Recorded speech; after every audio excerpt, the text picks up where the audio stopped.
Hello friends, कैसे हैं सब लोग। दोस्तों, कैसे चल रही है एग्ज़ाम प्रिपरेशन दोस्तों। तो दोस्तों, एग्ज़ाम हमारे आने ही वाले हैं, तो स्टार्टिंग से करते हैं स्टार्ट हम अपनी एग्ज़ाम प्रिपरेशन। तो आज का क्लास हमारा डीएड फर्स्ट ईयर पे रहेगा। DEDIDD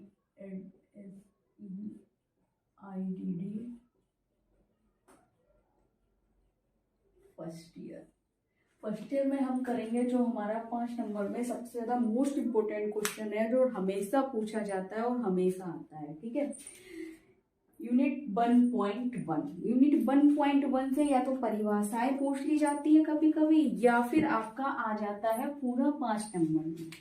ठीक है, कैसे देखिए, टॉपिक है हमारा यूनिट जो है historical prospectives of disability national and international. ठीक है, प्रश्न आपको इस तरीके से आएगा, विकलांगता का राष्ट्रीय अंतर्राष्ट्रीय स्तर पर उसका दृष्टिकोण बताइए। या इस तरीके से आएगा, राष्ट्रीय अंतर्राष्ट्रीय स्तर पर विकलांगता का क्या दृष्टिकोण है।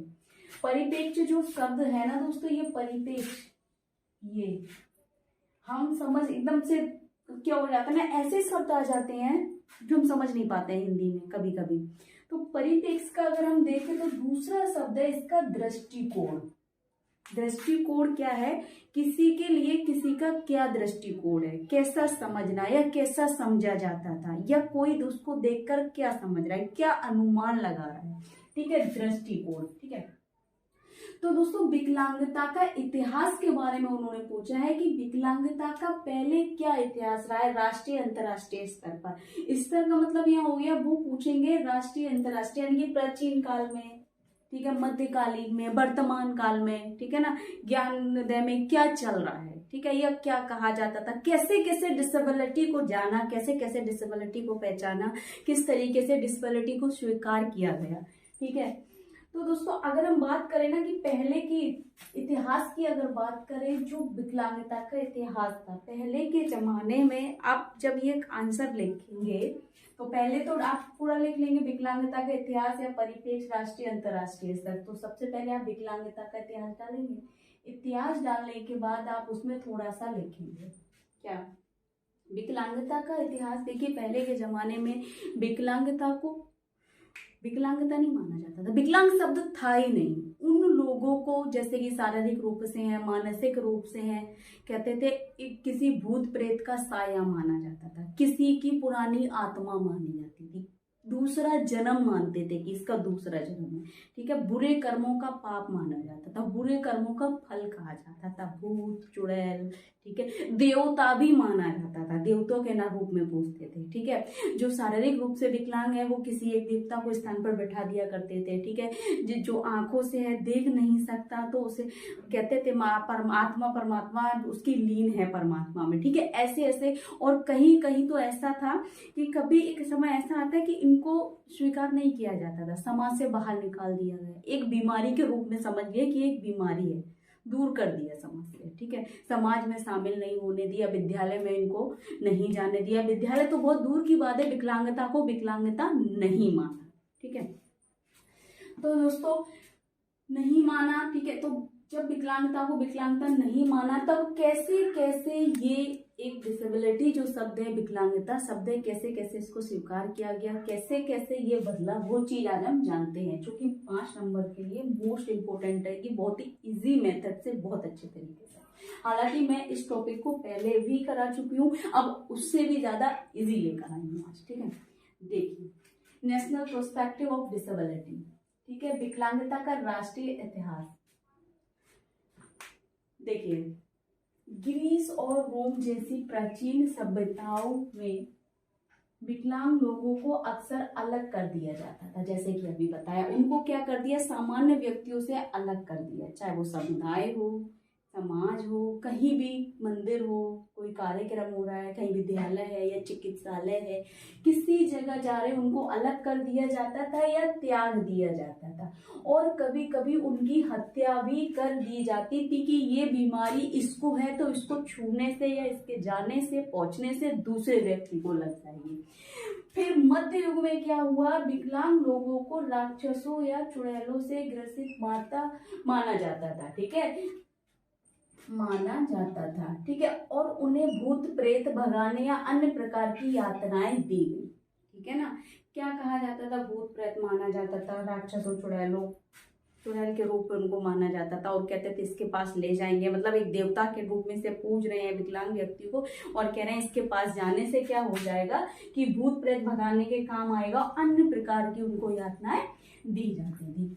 फिर क्या हुआ, पुनर्जागरण के दौरान विकलांगता की अधिक चिकित्सीय समझ की ओर बदलाव हुआ, ठीक है, जिसमें चिकित्सकों और वैज्ञानिकों ने विभिन्न प्रकार की विकलांगताओं का अध्ययन और वर्गीकरण किया। कब किया, पुनर्जागरण के समय में, मध्य युग के बाद में, मध्यकालीन के बाद में पुनर्जागरण में क्या किया कि डॉक्टरों ने इसको समझा, ठीक है, चिकित्सीय समझ की ओर बदलाव हुआ, जिसमें चिकित्सकों और मनोवैज्ञानिकों ने क्या करा, विभिन्न प्रकार के विकलांगताओं का अध्ययन और उनको वर्गीकृत कर दिया, यानी कि जितनी भी विकलांगताएं थी उनको अलग अलग भी उन्होंने किया।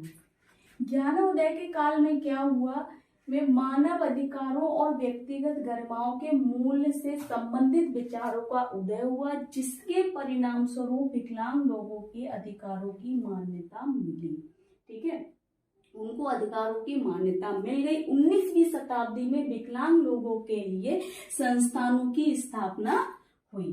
कब, 19वीं शताब्दी में विकलांग व्यक्तियों के लिए संस्थानों की स्थापना की गई। कह रहे हैं 20वीं शताब्दी या 20वीं सदी की शुरुआत में सार्वजनिक आंदोलन लोकप्रिय हुआ और विकलांग लोगों की जबरन नसबंदी और यहाँ तक कि विनाश का निशाना भी बनाया गया।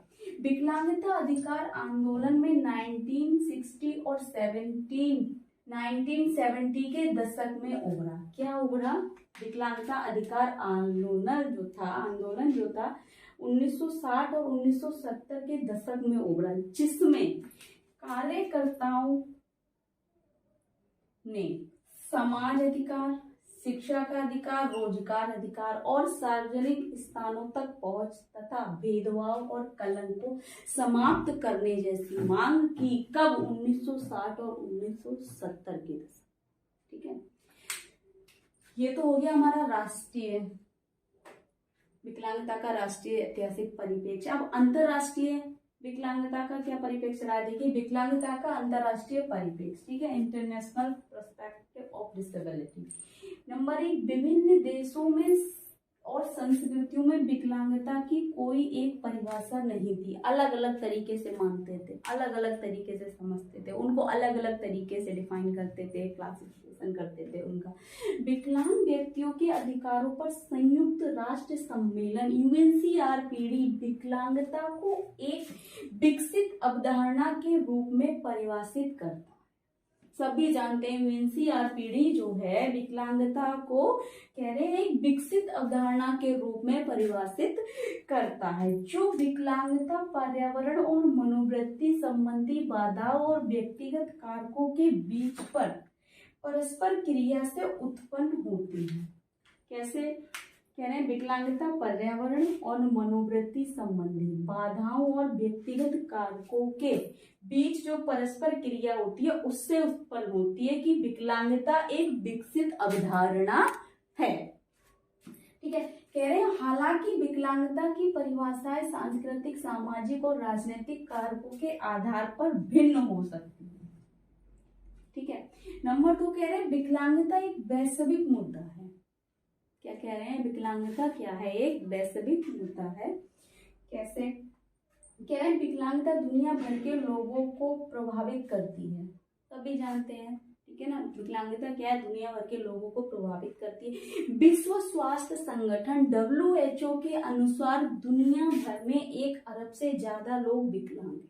आप समझ रहे हैं, 1 अरब की आबादी है विकलांग व्यक्तियों की, ठीक है, और यह संख्या बढ़ने की उम्मीद है क्योंकि आबादी की उम्र बढ़ती जा रही है, सही बात है, और गैर संचारी बीमारी ज्यादा आम होती जा रही हैं, जो कि पता नहीं चल पाता है, जिन चीजों का जागरूक नहीं है जनता या जागरूक नहीं है व्यक्ति या जागरूक समाज नहीं है, ठीक है ना।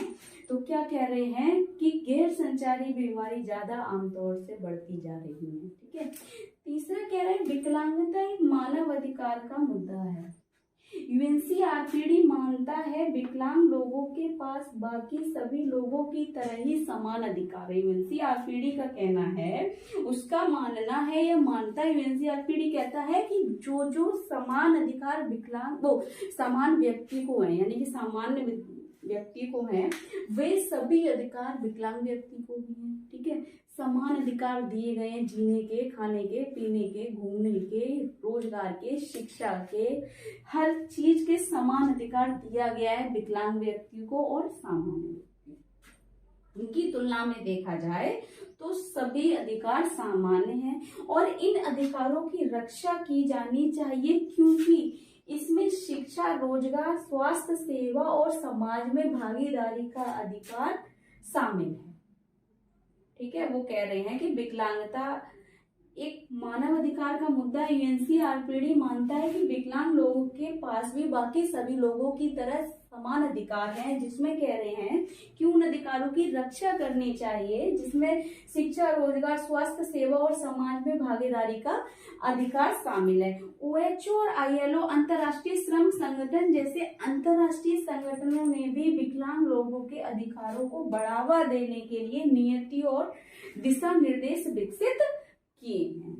ठीक है ना, कब कब उनको विकलांगता जो राष्ट्रीय ऐतिहासिक हमने देखा, उनका परिप्रेक्ष्य देखा। ठीक है ना, तो कैसे थे कि लोग कैसे कैसे जानते थे, मध्य युग में क्या थे, पुनर्जागरण में क्या थे, ज्ञानोदय में क्या थे, 20वीं शताब्दी में उनके साथ क्या हुआ। ठीक है, 19वीं शताब्दी में उनके साथ क्या हुआ, 1960 और 1970 के दशक में इनको क्या करा, एक संस्था बनाई गई। ठीक है ना, और एक जो विकलांगता पे कलंक लगा हुआ था वो 1970 के समय में उसको समाप्त कर दिया गया। ठीक है, फिर अंतरराष्ट्रीय स्तर पर इनको क्या किया गया कि यूएनसीआरपीडी ने इनको अपनाया और इनके लिए बहुत सारे अधिकार बनाए गए। ठीक है, तो यूएनसीआरपीडी का कहना है कि विकलांगता क्या है, एक विकसित अवधारणा के रूप में उन्होंने परिभाषित किया है, जिसमें क्या बाकी सभी लोगों के तरह से ही उनके अधिकार है, या एक समान अधिकार है, जैसे सामान्य व्यक्ति के वैसे ही विकलांग व्यक्ति के। तो ये टॉपिक आपको 5 नंबर में आएगा। किस तरीके से करेंगे,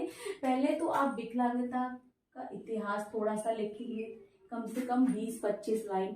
उसके बाद आप विकलांगता का राष्ट्रीय ऐतिहासिक परिप्रेक्ष्य डालेंगे, ऐसे ऐसे लिखेंगे। मैंने शॉर्ट किया है, आप इसको डिटेल में करेंगे। 5 नंबर में आएगा 150 शब्दों में करेंगे, 10 नंबर में आएगा 250 शब्दों में करेंगे, तो पता ही है आपको। ठीक है, हर एक को थोड़ा आप बढ़ा के लिखेंगे, थोड़े थोड़े शब्द। मैं व्हाइट बोर्ड पे इतना नहीं बता सकती हूँ आपको, थोड़ा थोड़ा मैं टिक लेके आती हूँ और आपको बताती हूँ। ठीक है, ऐसे ही आप फिर दूसरा हेडिंग डालेंगे इंटरनेशनल पर्सपेक्टिव ऑफ डिसेबिलिटी का। उसके बाद आप उसको अंतरराष्ट्रीय ऐतिहासिक परिप्रेक्ष्य बताएंगे विकलांगता का। ठीक है, तो इस तरीके से आपको करना है। पूरा अब तक का, वर्तमान तक का बताना है कि यूएनसीआरपीडी से लेकर डब्ल्यूएचओ, आईएलओ तक क्या क्या उसमें हो रहा है, क्या क्या भी कर रहे हैं। तो 5 नंबर के लिए मोस्ट इंपोर्टेंट रहेगा। जो जो टॉपिक मुझे लग रहा है और इजी तरीके से कराए जा सकते हैं, बताए जा सकते हैं, तो फर्स्ट डे की प्रिपरेशन भी स्टार्ट कर दी गई है। तो जो जो टॉपिक रह गए उनको कराया जाएगा। बाकी कुछ समझ नहीं आ रहा है, कुछ डाउट लग रहा है, तो कमेंट बॉक्स में कमेंट करें और चैनल को सब्सक्राइब जरूर करें, बेल आइकन को प्रेस करें, ताकि नेक्स्ट आने वाली क्लास आप तक पहुंचती रहे दोस्तों। Thank you.